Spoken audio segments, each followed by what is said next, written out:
ये है talks news network और आप देख रहे हैं पॉलिटॉक्स, राजनीति का कच्चा चिट्ठा। एक कार्यक्रम में शिरकत करने जयपुर आए पूर्व केंद्रीय मंत्री और कांग्रेस के दिग्गज नेता शशि थरूर ने कई गंभीर मुद्दों पर बेबाकी से अपनी राय रखी। देश से भागते पूंजीपतियों पर थरूर ने कहा, विदेशी निवेशक इस देश से अपना पैसा वापस निकाल रहे हैं। वे जान गए हैं कि यहाँ लोगों की भीड़ द्वारा हत्या सिर्फ गाय और सामाजिक सौहार्द के नाम पर की जा रही है, तब वे ऐसे देश में पैसा नहीं लगाना चाहते हैं। थरूर ने भारतीय सेना द्वारा पाकिस्तान के बालाकोट में किए गए एयर स्ट्राइक पर भी सवाल उठाए। साथ ही ये भी कहा कि हर चीज पर पीएम मोदी की निंदा नहीं की जानी चाहिए। विपक्ष को ये भी देखना होगा कि आखिर कांग्रेस में कहाँ कमी है और क्या चीज मोदी के समर्थन में काम कर रही है। जयपुर में आयोजित इंडिया इन क्राइसिस कार्यक्रम में शिरकत करने आए कांग्रेसी नेता शशि थरूर ने मॉब लिंचिंग की बढ़ती घटनाओं को गिरती अर्थव्यवस्था के लिए जिम्मेदार बताया। थरूर ने कहा कि विदेशी निवेशक इस देश से अपना पैसा वापस निकाल रहे हैं। ये साफ है कि वे मौजूदा परिदृश्य को ध्यान में रखते हुए ऐसा कर रहे हैं, जब वे ये जान रहे हैं कि लोगों की भीड़ द्वारा हत्या सिर्फ गाय और सामाजिक सौहार्द के नाम पर की जा रही है, तब वे ऐसे देश में अपना पैसा नहीं लगाना चाहते। कोई भी देश ऐसी जगह पर पैसे नहीं निवेश करेगा जहां पर जंग की स्थिति हो या उससे मिलते जुलते हालात हो। इस मुद्दे पर थरूर ने आगे कहा कि गाय के नाम पर हो रही उन्मादी हिंसा से दुनिया में देश शर्मसार हो रहा है। विदेश में लोग पूछते हैं कि गाय के नाम पर लोगों से मारपीट और हत्या क्यों की जा रही है।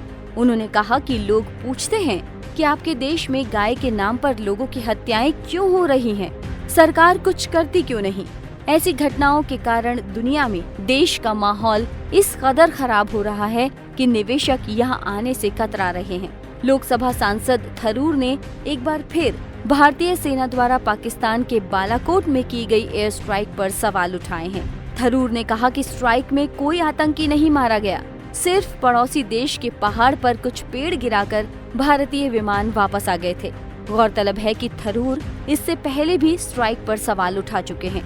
वहीं जम्मू कश्मीर के हालात की चर्चा करते हुए उन्होंने कहा कि घाटी में इंटरनेट और टेलीफोन सेवा बंद करने, नेताओं को नजरबंद करने से वहां की जनता काफी आहत हुई है।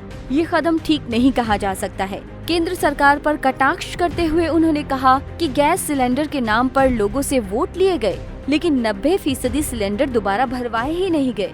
प्रधानमंत्री मोदी की बढ़ती लोकप्रियता और विपक्ष का केंद्र सरकार के प्रति रवैये पर थरूर ने कहा कि हर चीज पर प्रधानमंत्री मोदी की निंदा नहीं की जानी चाहिए।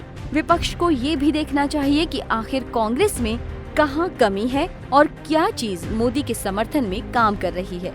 हमें सोचना होगा कि आखिर मोदी सत्ता में लौटकर कैसे आए। उनका वोट फीसदी 31 से बढ़कर 37% हुआ है, जबकि हमारे वोट फीसदी में कमी आई है। केंद्र सरकार की कुछ नीतियां, मसलन स्वच्छ भारत योजना और उज्ज्वला योजना में लोकसभा चुनाव में उनके लिए बढ़िया काम किया है। हालांकि ये भी सच है कि 65% इन टॉयलेट्स में पानी ही नहीं है। वहीं शशि थरूर ने एक बार फिर अपनी पार्टी कांग्रेस के राष्ट्रीय अध्यक्ष के चयन पर टिप्पणी करते हुए कहा, हमारी पार्टी के अध्यक्ष पद के लिए चुनाव होना चाहिए था। मैं कार्यकर्ताओं को और विकल्प देते देखना चाहता था, पर ये अकादमिक रुचि है कि कांग्रेस वर्किंग कमेटी ने सोनिया को अंतरिम अध्यक्ष चुना। पॉलिटॉक्स ब्यूरो, जयपुर। ये है टॉक्स न्यूज नेटवर्क और आप देख रहे हैं पॉलिटॉक्स, राजनीति का कच्चा चिट्ठा।